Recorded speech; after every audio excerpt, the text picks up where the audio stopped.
Good afternoon, everyone, and welcome to the Henry Schein Dental Academy webinar series. My name is Adam, Marketing Specialist, and I'll be your moderator. Today, we're welcoming Carrie Webber as she will share what it takes to keep your patient schedule full. Carrie is the Chief Communications Officer for Jameson Dental Coaching and Dental Marketing. Before we get started, we have a few reminders. At any point during the webinar, we encourage your participation. Please type any questions you might have into the Q&A section of your control panel, and we'll answer them live at the end of the webinar. Henry Schein is not offering CE credit for viewing or attending today's presentation, live or on demand. And this webinar is sponsored by Henry Schein's Dental Business Institute, as well as Jameson Dental. So Carrie, I will keep my fingers crossed that thunderstorm does not hit. We don't lose you, but I will throw it to you. Thank you so much, Adam. For those of you that are wondering, what are they talking about? I'm Carrie Webber, and I'm the owner and Chief Communications Officer of the Jameson Group. So thanks to all of you for joining me this evening or afternoon, wherever you may find yourself today in the country. I am in Oklahoma, and it's springtime in Oklahoma. So forecast says halfway through this webinar, I may have a fabulous springtime thunderstorm coming my way. So I told Adam, I said, fingers crossed, the power stays on and we stay connected. So let's all cross our fingers together, because this is an important topic that we're covering. When I was with all of you, those of you that participated in my last webinar for the Henry Schein Dental Academy last month, we were talking about change, how to initiate change, how to lead change within your team, how to cast that vision and help hold people accountable to healthy and positive change in your practice. And interestingly enough, this month we're talking about how can we keep my schedule stable and reduce broken appointments and no-shows. That kind of change nobody's interested in, are they? Those broken appointments and no-shows that wreak havoc on our dental days. We've all had those days happen, have we not? Where you have the perfect schedule orchestrated and you're ready to start the day, and then it just falls apart before you even get to begin. So what I want to say first and foremost is, while I wish I could tell you there is a magic wand or that magic bullet that can help you rid yourself of broken appointments and no-shows forever, well, unfortunately, that's not the case. It goes with the territory in our work here in dentistry, doesn't it? But what we can do is take steps to be more intentional in the work that we do and the interactions we have with our patients to reduce those dreaded no-shows in our schedules. We all know that the schedule is really what keeps us going, and we're always striving for efficiency and productivity in our schedule. And I know that many of you, if you work with a coach, if you work with Jameson, if you even explored consulting, often the conversations I have with doctors across the country start with, I know that there are systems in my practice that could be better, or perhaps I know they don't even exist right now. And often one of the systems in the practice that wreaks havoc on our days and brings a great deal of stress to us is our schedule, in our scheduling system. This is a quote by James Clear, who wrote the book Atomic Habits. And we love this book because he kicks off his whole theory about habits with saying this: you do not rise to the level of your goals. And mind you, we are huge goal setters and proponents for goal setting and goal achievement, but you fall to the level of your systems. What he means is we can have all of the goals in the world. We can have our daring destination that we're striving to go toward. But if we don't have the systems and processes and skills in place in our practice to support our efforts, we're going to fall short. And we see this happen time and time again when it comes to our schedule. Today, we're going to talk specifically about how we can reduce those broken appointments and no-shows.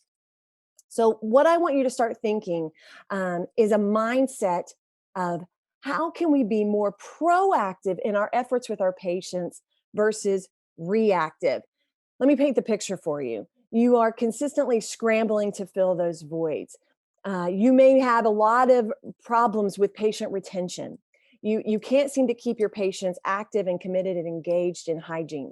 You know that there are issues at hand that are consistently causing you problems when it comes to your patients staying active and loyal in the practice, but we haven't put any efforts forth into preventing them. What I mean is, we're in a continuous reactive state. We are reacting to the environment we're in. We're reacting to the issues we're consistently having. So I want us to start to be preventive, proactive, and start to take a proactive approach to conversations we can have, experiences we can put into the patient's life, touch points that we can start integrating more consistently and intentionally to help that become more stable. So I'm curious from all of you, um, join me in the chat or in the Q&A section and tell me, when it comes to broken appointments and no-shows in your practice, are there particular scenarios or situations or issues that keep wreaking havoc for you? Perhaps it's with new patients, not keeping those very valuable appointments.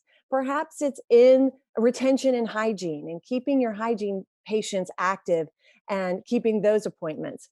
What's happening in your practice that you struggle with the most when it comes to patients not only scheduling that appointment, but keeping that appointment? Kathy Jameson, our founder, my mother, always says this, that a healthy scheduling system is the heartbeat of your practice. So, how healthy is your scheduling system right now? Where are you struggling? Share that in the chat so we can talk about it later in the session. I'm sure if you're having those issues, more than likely, some other participants on this evening or watching the recording later are having the same issues. So, at least misery loves company, right? But we can all seek these solutions together and help each other overcome these obstacles that we're struggling with on a regular basis. At Jameson, the first thing I want to talk about is, before we even get into how to reduce broken appointments and no shows, we need to talk about what we at Jameson call the 8 essentials of scheduling: intentional versus accidental. There's a great book called The 5 Gears by Jeremy Kubicek and Steve Cockram. And he asks this question: where in your life, and he asks it a little bit more in all aspects of your life, but I'm going to ask you about in your practice. I'm going to ask you even more specifically in your scheduling system. Where are you working and living and performing intentionally? And where are you working accidentally? When we're in that accidental space, that's where chaos rules the day. You're stressed. No one really knows who's responsible for what. We're running behind. We may be shoving emergencies in wherever we can fit them in the day. If any of that starts to make your heart beat a little bit harder, maybe we're being a little accidental on some of what we consider the essentials of scheduling. Where can we be more intentional in how we schedule, how we build value for those appointments with our patients? And we're going to walk through this evening some of the ways that we can continue to build that value with our patients, to not only be scheduling more effectively and intentionally, but to also be supporting those patients' commitment to that appointment. We want to be scheduling to a production goal. We want to be scheduling doctor and assistant time. When we do that in a really intentional fashion, that allows our days to run more smoothly and allows us to put appointments in the appropriate places so that our doctors and our assistants and our team can see our patients in the best way possible.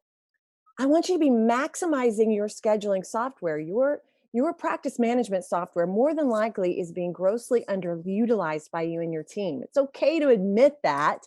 I'd be curious, how many of you feel like you may be using your practice management software at 20, 30, I mean, maybe even 40%, but you know that you have a ways to go? Go ahead and share that in the chat. We're in the circle of trust here, people. We're okay.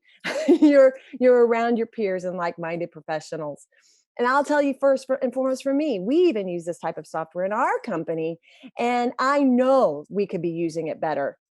It takes training, it takes digging into the system, it takes looking at what it brings to the table and using all of those tools.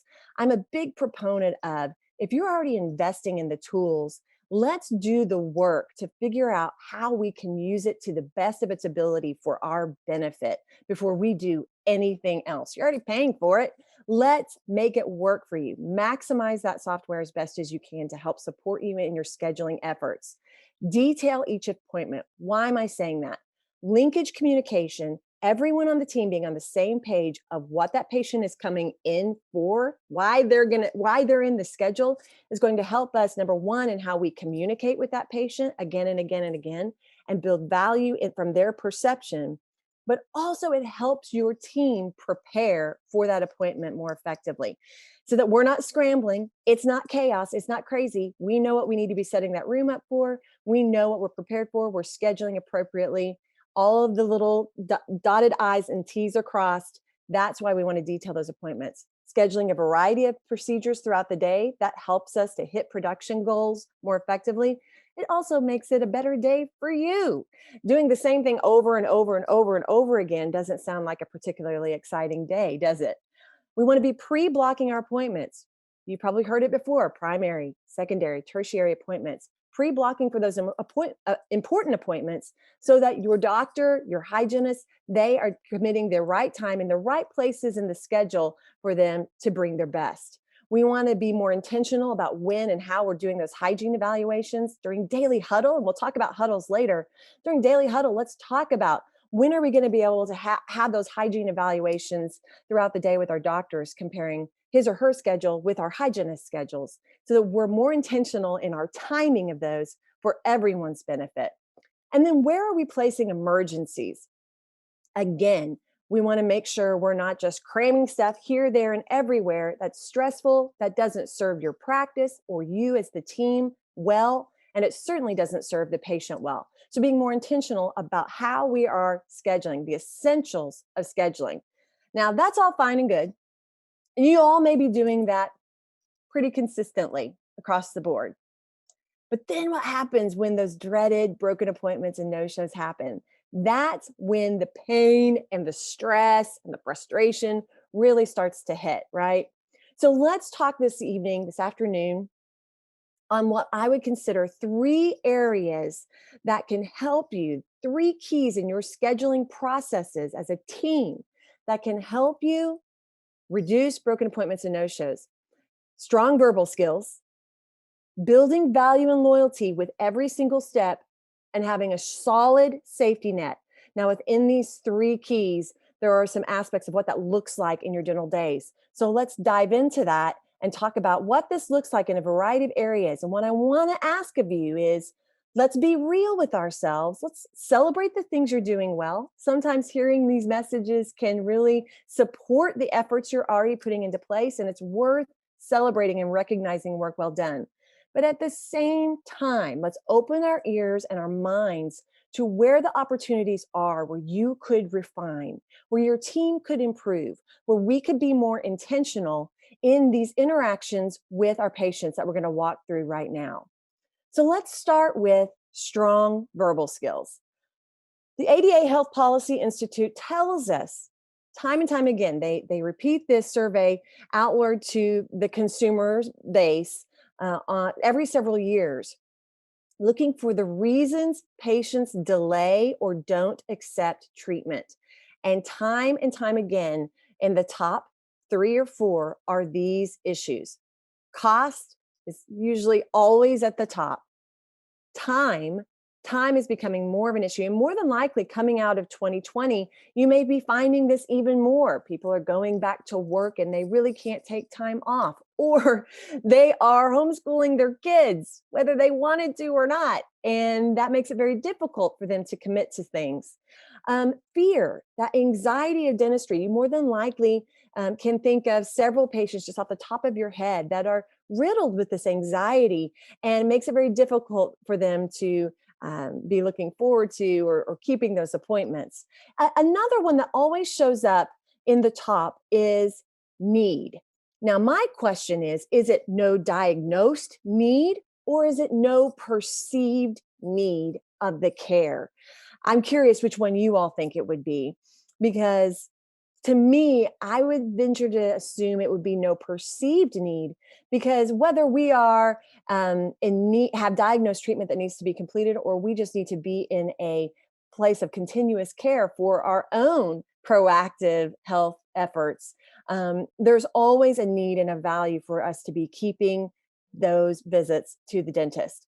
So when patients are not accepting treatment, are not coming, are not keeping their appointments with you, we at Jameson believe we more than likely have missed the mark on one or more of these four areas. These are four pillars of the patient practice partnership. They don't trust us. They don't trust the diagnosis. They don't trust the recommended care. They don't see a need for it. They don't see it. They don't feel it. Therefore, they don't think they need it. They're not in a hurry for it. And sometimes we get in our own way about this when we say things like, we'll just watch it, right? So building that value, we don't have a hurry for this need. We're going to go invest in these other things or do these other things before we prioritize the dentist, right? Or there's no value for the care or their relationship in your practice, whatever the case may be. Perhaps there's no value to them about the dentist whatsoever. So these are the four areas that we may be missing the mark in our communication skills, in the patient experience, in building these pillars. We want to be building trust. We want to be building that sense of need. We want to be building a sense of urgency. And we want to be building with every interaction a sense of value. So one of the game changers, no surprise, I'm sure, are your exceptional or lack thereof telephone skills. So when we're scheduling new patients, you may be feeling this, especially with if you have problems with new patients keeping their appointments. I'm curious, do any of you, if you share in the chat, do you have any issues with those new patients keeping appointments? If so, what's that look like? Are there particular scenarios that are happening to you again and again? If we are, or if we're finding that there's a little bit of a false yes happening in scheduled appointments, we need to be understanding that our verbal skills in these conversations are going to be key. Your professionalism is key. Horst Schulze, who is the former president and COO of the Ritz-Carlton, has done a great deal of study in his role in the hospitality world on customer service and consumer perception. Obviously, running Ritz-Carlton hotels, when you think of the Ritz-Carlton, you more than likely are thinking luxury. Perhaps, when I ask people, they think beautiful, they think high customer service, but they also can think expensive. So they have a niche. They have a group of consumers, of their guests, their customers that they want to have coming again and again, repeat visits. So they do a lot of study on customer service and the perception of value from the consumer. And they've learned that their guests and your patients are setting up their own perception and making decisions of whether they're going to stay loyal to you, say yes to treatment, keep that appointment, whatever the case may be, within the first 5 to 8 seconds of their first interaction with the first member of your team. So if that doesn't scream your telephone, I don't know what does. But it's not just in the telephone. We'll talk later about how every interaction, every touch point of a patient's experience is an opportunity from each and every member of the team to build the value of why they're there and the benefits of being there, the risks if they don't. We can build that value with every touch point, every interaction. So one of the biggest pieces to think about when you're considering how do we improve on the telephone, and quite frankly, this piece that I'm going to share with you now goes all the way through the patient experience, from the telephone conversations that you're having to the conversations that you're having chairside as hygienists when you're perhaps checking a patient out and preparing them, scheduling them for their next appointment, or even in the restorative area. Weak words versus power words. We want to be elevating the words that we speak to meet the expectation and the value of what it is we're talking about. Here are some examples that you may be experiencing in your practice, and you may be doing this. You don't mean to be diminishing, but you are simply by using more retail-oriented words instead of service-oriented words. Remember, we are in the service business. What you do, if you're watching, considering the Simon Sinek, start with why, the outer circle of what you do, is dentistry. But why you do it and how you do that is through relationships with your patients. We are in the relationship business. So the words we speak, our body language, the way we present ourselves as advocates for our patients' care is key in the patients also feeling that sense of value for having that kind of ongoing care and staying committed to getting healthy. So, scheduled versus reserved. Okay, Mrs. Jones, we've got you scheduled for 6 months from today, or whatever the case may be. Dr. Jameson has reserved 2 hours of time for you, Mrs. Jones, on Tuesday, May 3rd. I have no idea if that's a Tuesday, but you can see scheduled versus reserved, how that word almost emulates value. Visit, opening, cancellation versus opportunity or a change of schedule. So we have an opportunity that we could see you more quickly, Mrs. Jones. Would you be interested in coming in on Tuesday instead of Thursday of this week? Versus we've had a cancellation, we got an opening, or if you want to have your visit sooner, you can see how those. Of course, my tone of voice doesn't help in painting the picture for you, but even in cleaning, prophy, recall versus professional cleaning and continuous care. Remember, you know what all of this is, but me as Madam Patient, you need to work to advocate with me and build up a sense of value and need and urgency for my ongoing care. And here's the one that I really want to focus in on is the minimizing words of just or a little or kind of, sort of. When we do case presentation coaching with team members, with doctors, with hygienists, when we talk about how to communicate and present treatment, these words bubble up all the time when we're practicing and role playing with business team as well. It's just this or a little, I kind of wanted to talk to you about something or sort of something I wanted to talk to you about.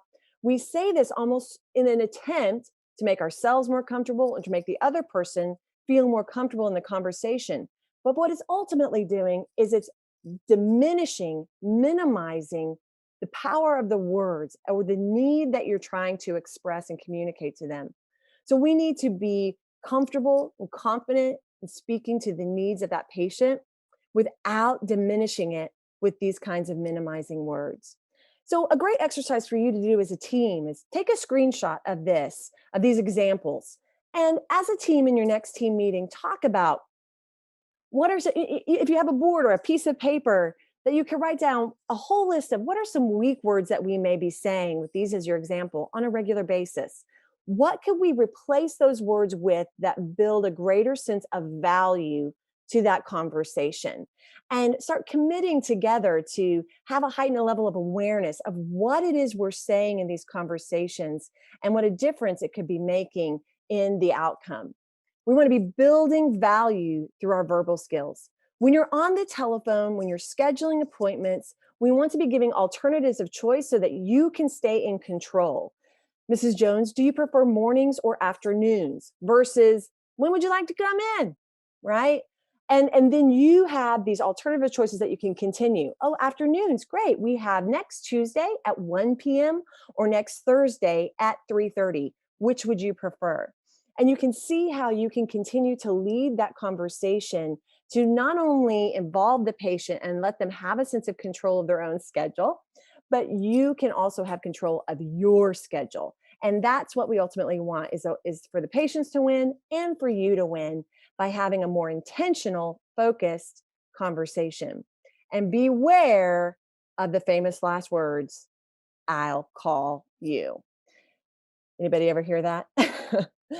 When we let them in the conversation with, I'll just call you, even when a patient's checking out, let's say treatment has been discussed, they've given a verbal yes, but they don't want to commit to the financial arrangements or to the scheduled appointment. We often will hear, I'll think about it, or you know what, I'll call you. The best way to do that is that, you know what, thank you, Mrs. Jones, I appreciate that. But it's really my job to make sure we're taking the best possible care of you. And I know Dr. Jones wants to have you come in as soon as possible to take care of this. So if I may, I will be following up with you in 1 week to see if we can go ahead and get that time reserved for you. All right. So you can see how you get to be in control. But then please, oh, please, oh, please make a note. Don't forget to call Mrs. Jones in a week. But remember, your verbal skills, your confidence in entering in those conversations, you're going to see, where have I shied away? Where have I been stuck or frustrated in those telephone conversations where I maybe just let it go? Or where did I feel like I hit my limit in terms of where do I go now in this conversation? You get nervous. You're afraid. You don't want to make anybody upset. You don't want to do the wrong thing.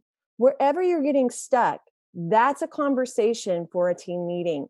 Let's talk about where we're getting stuck in these telephone conversations. Let's practice together. Let someone practice calling you and pretend that they're the patient, someone from your team, so that you can role play together how those conversations could go better. Because you know what? As weird and awkward as practicing with your teammates can be, and I know we do it all the time, it helps you be more comfortable and confident where it matters. And where's that? In the real conversation with a real patient. Okay. Another piece about the elevation of your verbal skills is to understand that repetition is the key to learning. In marketing, there's a rule called the rule of 7. And it basically states that a person needs to see, feel, hear, or experience a message up to 7 times before they feel led to act. The same could be true in our verbal skills about supporting the ongoing treatment, supporting, honoring that next appointment. And so feeling this out in your next appointments tomorrow with patients, how can we continue to repeat the message that we need to make sure the patient retains in terms of building need, urgency, and value for that next scheduled appointment? So let's talk briefly about the patient checkout. Now, what I want you to understand is that the best way to schedule an appointment is what? Face to face. If we can get those appointments pre-appointed face to face when the patient's in your practice, that is ideal. Wouldn't you agree?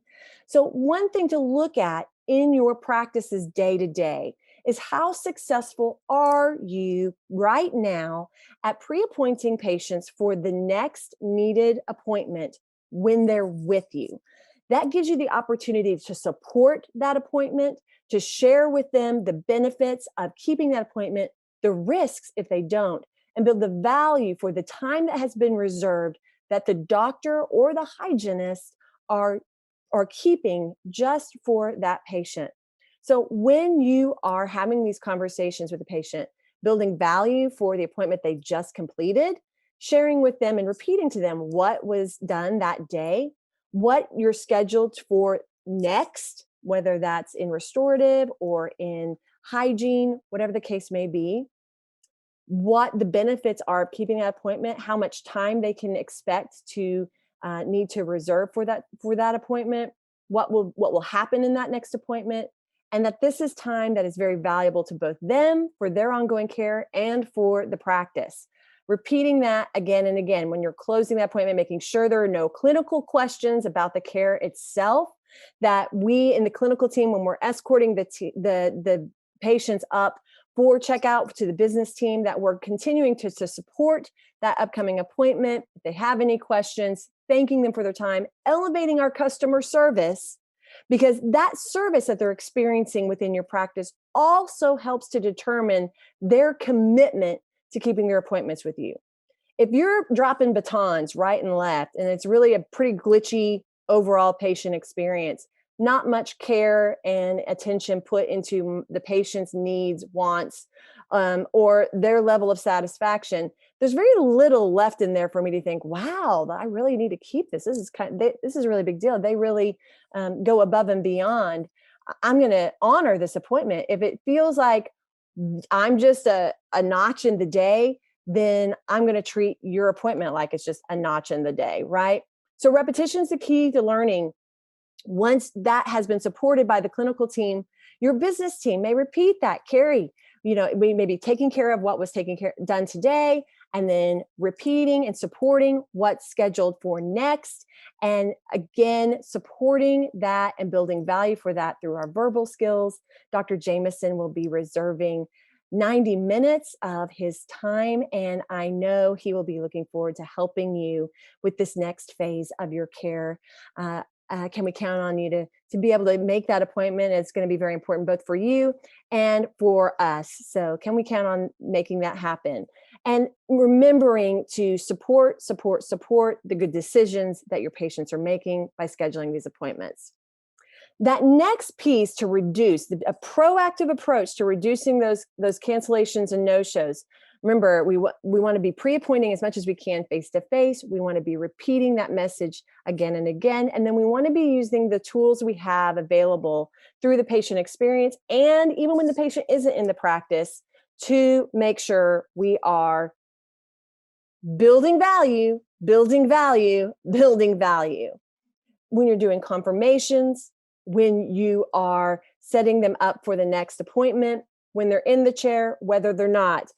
Remember, everything that is understood or in communication that you do resonates with the patient in several ways. And the ways that we hear and process information is through your tone of voice, through the words you speak, and through the things we see. So your body language when they're in the practice with you, the tone of voice, the words that you're saying, remember those elevated verbal skills, those all make a difference. This is really customer service to the next level. But this is all proactive. It serves a purpose in you getting what you need, and that's that consistency in your schedule. Using photography, remember, we're building trust, need, urgency, and value. And when you use the photography to show what's happening in their mouths, either supporting the decisions they've been making in their care or to show them the needs that the next appointments are going to accomplish, this helps them to understand the need in a completely different way. And doctors, hygienists, clinical assistants, this gives you the tools to show them here are the benefits of this care that you're committing to. Here are the risks if we don't get this done as soon as possible. So using these visual aids, we know, depending on whatever study that you want to utilize, that a patient or that your patients, more than likely 60 to 80% of them consider themselves visual learners. So when we're trying to build value for these upcoming treatments, appointments, using these kind of visual aids as tools are going to help them be motivated to stay active and to stay committed to these appointments. Those touch points in the patient experience, I know I mentioned that word, the touch points. I want you to think about as a team how you're interacting in various touch points with the patients. What are those conversations like? Are we building up and we're meeting and exceeding expectations, or are we just brushing through perfect opportunities for them to see the need for staying active with you? When you read past articles by Kathy Jameson, she starts everything about reducing broken appointments from the very beginning, from when they come in for a first appointment. The way that we are greeting patients, the way that we are seating patients, the way that we're talking patients through their appointment and explaining to them what's happening, keeping them involved in the conversation, really partnering with them in the ongoing experience, to the way that we're wrapping things up, supporting their decisions, and supporting that next appointment. I mean, every single touch point, from the greeting to the seating to the checkout, all the way through, those are opportunities. Each and every team member can make or break a patient's relationship and can make or break their sense of value for that appointment or the next one, simply by how we're leading a patient through their appointments. Now, when they moved on, when you've scheduled them and they're coming up for their next appointments, that's when confirmations become key. I'm curious how many of you feel like your confirmations are successful for you. Do you still find that you struggle getting them to respond or getting them to engage? Looking into your patient communication software of how you can level that up. So many of those great patient communication softwares that are out there today have taken it to the next level in terms of, yes, there's still those automated text to confirm options, but there's also the two-way texting. There's also all these opportunities of ways that you can have a more engaging conversation with your patients. And I highly recommend that you look into additional training for your team on how you can use that tool more effectively. If you've got it, you're paying for it. You may as well maximize it and use this tool more effectively in your confirmations. Consumers prefer it. Studies have shown it, and I know that you feel it. I know the argument is, well, we still have patients that don't like texting and don't like email. Okay, but for the most part, this is the shift that's happening in consumerism in general. And I'm sure you feel it as the younger your patients get, they prefer you to text with them. So get comfortable with these tools and start exploring, how can we do this better? If it's not working for you, how it's set up now, how can we do it better? Are you confirming appointments the day before and it's just not working well for you? Then move it to 2 days before and notify your patients. Let them know when you're scheduling that next appointment with them. Well, I'll be confirming with you 2 days before now to give you ample time to be prepared for your appointment with Dr. Jameson. But give yourself the time to make sure that your schedule is as ironclad as it can be. So look at your confirmation process. Where could it be better?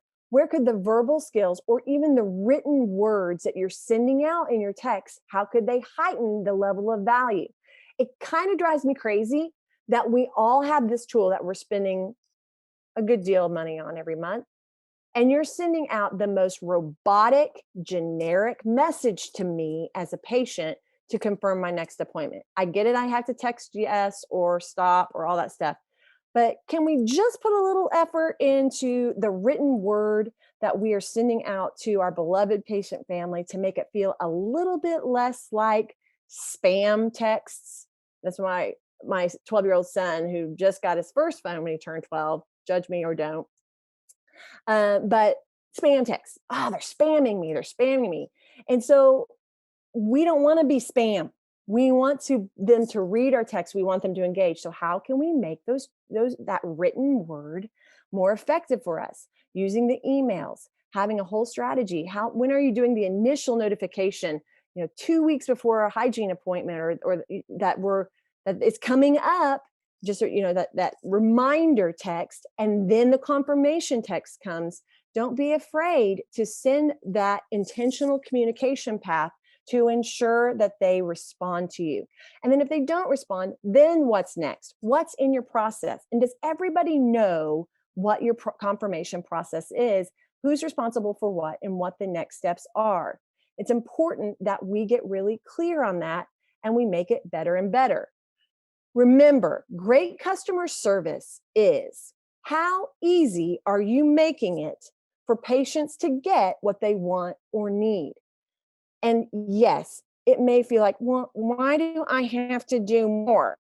Well, because the patients are distracted by everything, by the social media, by the dings and the dongs on their phones, and the emails, and the work, and the kids, and the extracurricular activities, baseball, soccer, whatever the case may be, traveling for work, family members, whatever it is, they're distracted. So how do you cut through the noise? And it's by more personalized, authentic communication from you. Back to Mr. Clear from earlier, he actually does a study at the end of his book that he shares about healthcare, which I was so excited about. Patient-facing atomic habits. And his instructions are this: make it obvious, make it attractive, make it easy, make it satisfying. His theory is that in order to achieve your big long-term goals, it's the addition of small disciplines along the way that are building a foundation. So if we want our patients to be more engaged, if we want to reduce broken appointments and no-shows because the patients are committed and they see the value for that next appointment, we have to make it as easy as possible for them, and we have to stay intentionally connected with them, giving them cues and reward for staying active. So making it obvious and attractive to them, making it as easy as possible, and then making that experience that they have with us as satisfying as it can be. You may be saying, yeah, but we're dental practice. I mean, how satisfying can it be? Quite frankly, very satisfying. Because I know practices that through COVID, when their patients were finally able to come back, to get back in that dental chair with these doctors that are very compassionate and caring and have always brought that patient focus to their care, they were running behind schedule because they had to sit and listen while the patients cried, because not because they didn't want to be there, but because they did want to be there. And they were so happy to be at that appointment. Now imagine that. We can do that by building value every step of the way. The third section is to have a solid safety net. Yes, sadly, we are going to have voids in the schedule. And the good news is we can be intentional even when the no shows and cancellations occur. Sometimes things happen. Sometimes it's not even that it's a disengaged patient that doesn't care about you. I mean, sometimes they're sick. Sometimes they have something come up and they have to change. They have to go out of town for work unexpectedly, or whatever the case may be. If we have a solid safety net in place, we can overcome those voids that come our way with less stress. And boy, couldn't we all use that in the day? A little less stress. So, number one is what we call the move forward list. You may know it as your ASAP list. Now, we're on a Schein webinar, so let's talk about Dentrix. Dentrix literally has an ASAP list. So I'm curious, how many of you are utilizing that tool and very intentional about maximizing that tool in your day to day?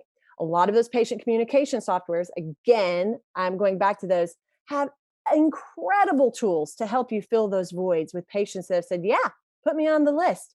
I would be happy to come in at a different time if an opportunity should arise. Remember, not a cancellation, but an opportunity has come forth. Mrs. Webber, would you like to come in 2 days earlier? Yes, I would love to. So scheduling intentionally in a way where we can also ask permission from patients of how do we, if we have an opportunity come up, would you like to be on a list where we could reach out to you to see you more quickly? Yes, I would. And you'll be amazed at how many, some people are going to say no. Some people are going to say yes. I say yes. So making that a part of your day to day so that you have access to this. This is actually a screenshot of a text conversation from, it's been a while, 2018.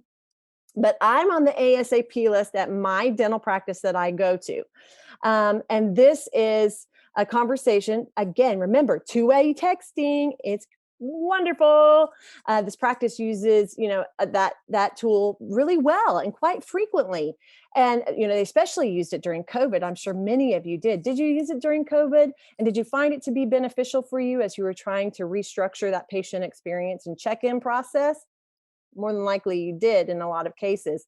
So this was a conversation. I'm on the ASAP list. There was an opening and my son needed to come in for a hygiene appointment. And this is how it worked. And oh my gosh, I love it. They love it. And they get to fill these opportunities in their practice when they come about. Another game changer for you in terms of filling those voids in the schedule when they come are your daily huddles. Now, I know if you're a business team member right now, I am preaching to the choir, because if you had help filling those voids, wouldn't that make your life so much easier? Sometimes we all, in all of our roles in a practice, can feel like such an island. That's why the team approach is so powerful, because when we recognize voids in the schedule as a piece of our daily huddle agenda, we can all either identify opportunities that may be coming in that day that could step into that void, or perhaps we can help with patients that were in yesterday that might need to come in for something that we diagnosed. We can roll up our sleeves and figure out together a best plan of attack to fill the voids in that schedule, right? So use your daily huddles more intentionally. Add voids in the schedule as a piece of your daily huddle agenda. If you'd like the daily huddle agenda sample that Jameson provides, what we recommend as a starting point to have a more effective daily huddle. You'll have my contact information in a little bit, but in any follow-up from this webinar, you're welcome to request that, and we will do our best to get that to you as soon as possible. We firmly believe in effective, productive, and consistent daily huddles, and that they can help you become more productive, more profitable, and less stressed. And that's what's important to us. And so having a more intentional and focused daily huddle can get the whole team involved in making the most of your day. Another game changer is the hygiene retention process. Do you have one? So, if you have trouble with cancellations or no shows or keeping patients active in hygiene, it may be time to take a good long look at the processes you have in place for hygiene retention. We want to be pre appointing when they're in the chair, but there's also some great opportunities in that confirmation process and follow up and having a champion on your team that's helping with hygiene retention. We're firm believers if it's at all possible for you to have a hygiene retention coordinator in your practice that is helping to confirm those hygiene appointments when they come closer, making sure those confirmations are happening, making sure we've standardized all those touch points, and that we are keeping that appointment that schedule full.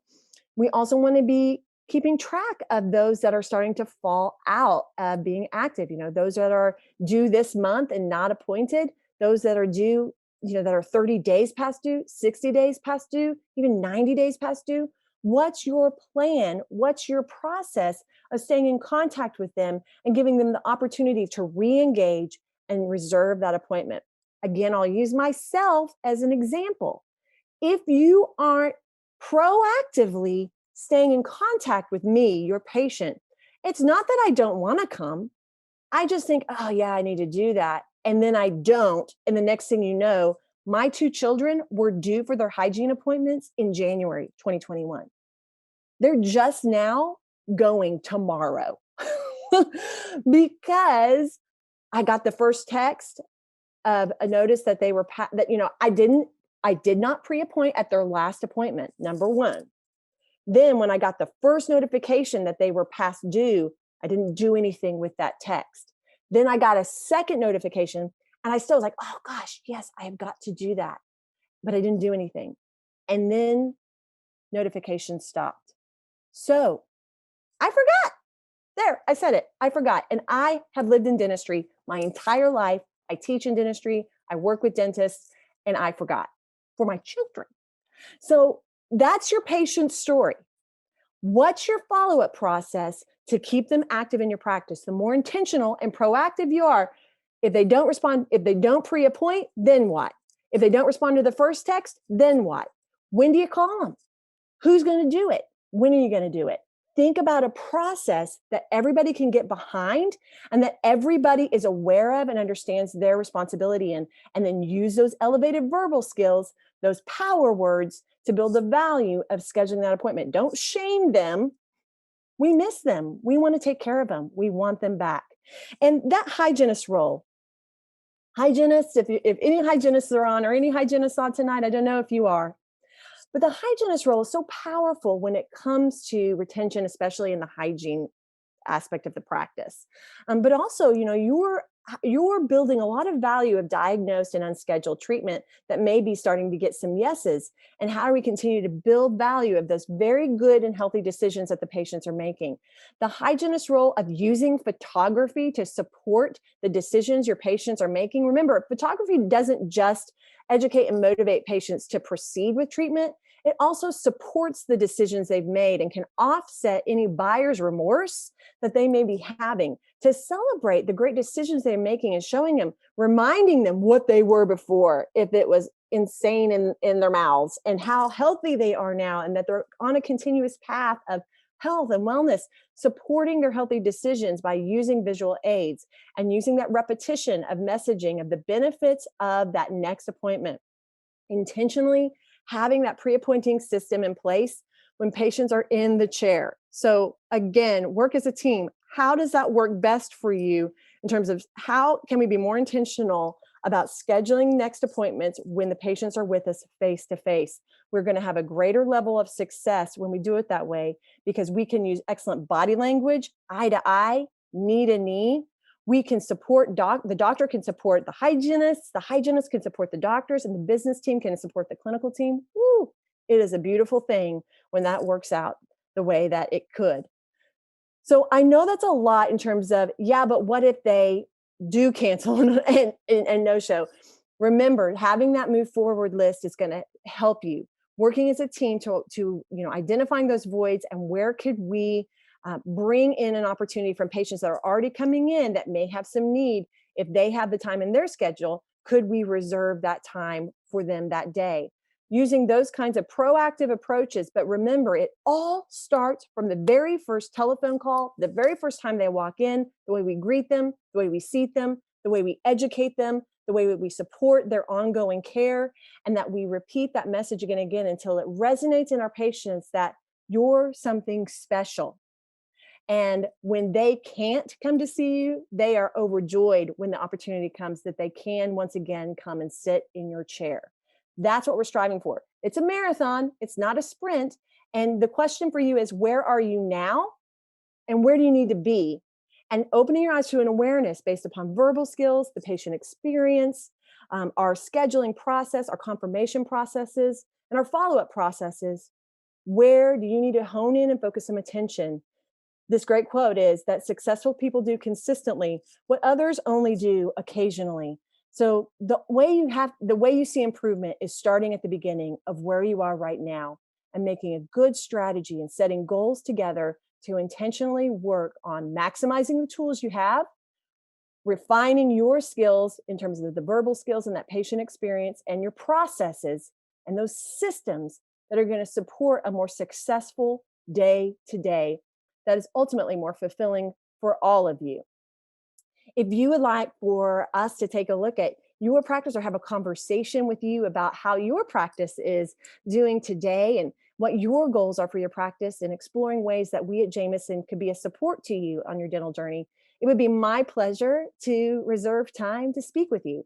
You can reserve time for a discovery session, a discovery call with me, and we will have a conversation about you, your practice, what your goals are for the months and the years ahead. And we can explore ways that we could be a support for you. It would be my joy and my pleasure to have that conversation. Reach out to us through these avenues on the screen or through this webinar follow up and notify the Henry Schein team, and they will make sure that we get connected.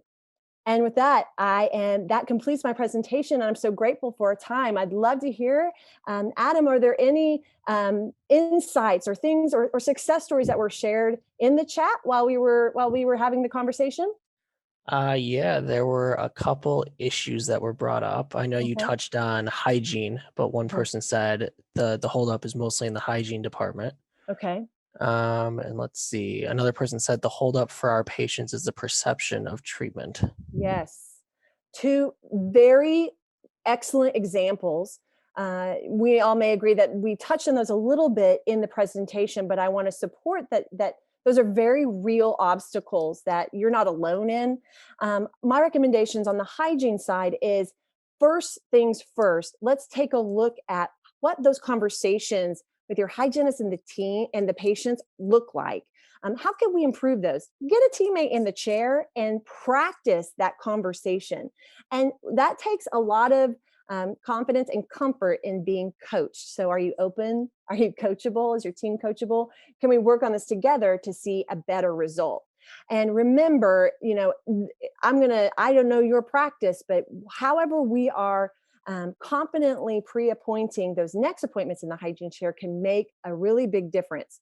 Sometimes that doesn't happen because we're busy. Sometimes that doesn't happen because we don't feel comfortable doing it or there's not clarity on how it is best to do that for your practice. So I encourage you to have that conversation because in the end, we're all motivated by what's in it for us. And in the end, having a clearer process benefits you, benefits your hygienist, and ultimately benefits those patients and keeping them active. Now, that perception piece is important. Remember, using those visual aids, really taking a look at your entire patient experience so that you can build up that sense and that perception and the value and the need for the care. Making the time and asking the right questions and listening to what the patient's goals are for their care and their expectations of you is going to help you when you come down to having that conversation with them about what you are finding they need in their mouths at the time. Because if you can tie it back to what's important to them, they may see the need more quickly. If they're not ready to hear it, it's very difficult to get through that obstacle. So it's important to start having conversations that involve them from the very beginning to help when it's time to have conversations about diagnosed need. Perfect. And then we've got a couple questions that came in. The Okay. first one In my practice, our biggest issue is entire families that cancel short notice. Mm, What would be the mhm. best approach to getting these families to come for their appointments? My recommendation for you is, well, my first question for you would be, and I know we're not having a back and forth conversation, so I know you can't answer me, but for tell your own self, how are we confirming those appointments? There's a lot of practices that, let's say, you have very valuable appointments. So let's say you come in an hour earlier once a week, and that's a very valuable appointment because a lot of people want it, it's desirable. A lot of people call that a golden appointment because um, if someone cancels or no shows on it, there were 10 other people that would have taken that spot, right? So if you have a large block of family coming in, I would not be afraid to ramp up and amp up your confirmation process, even when you are confirming it at the very beginning, when you make those appointments with them, to share with them, Mrs. Jones, I'm so thrilled that we were able to see all four of you on the same day. That's so great. I want to just make you aware that that is reserving 2 hours of Jennifer and Kimberly's time, and we want to keep you healthy, and we want to make sure we're staying active. It's so great that you stay so committed to that. So, as I'm sure you can appreciate, that's a great deal of time that we're reserving for you. So, can we count on you to stay committed to keeping those appointments? Well, yes, of course I am. Okay, great. And in addition, I will be reaching out to confirm those appointments because it is such a valuable amount of time. I'll be reaching out to confirm those appointments 2, 3 days ahead. I'll be reaching out until I hear from you to make sure that indeed you can keep those appointments. Now, if anything should change, and I understand life happens, the sooner we can know that, the better. So, can we commit to just staying in contact about those appointments until we see you on the 27th? Yes, of course. Okay, great. We are so looking forward to seeing you again. So, as you can see, I kind of took it big, and I'm not afraid to tell a person we're reserving a great deal of time for you. Can we commit together? I mean, we're adults, so can we commit together that we're going to honor those appointments? And if there's anything that we can do, we certainly want to hear from you sooner rather than later. So think about a process where you can just turn the heat up just a little bit on what your confirmation process is now. When you're in those big blocks or those golden appointments, how can we turn it up just a little bit more? And kind of staying along those lines, but more so in terms of a patient, not necessarily a family.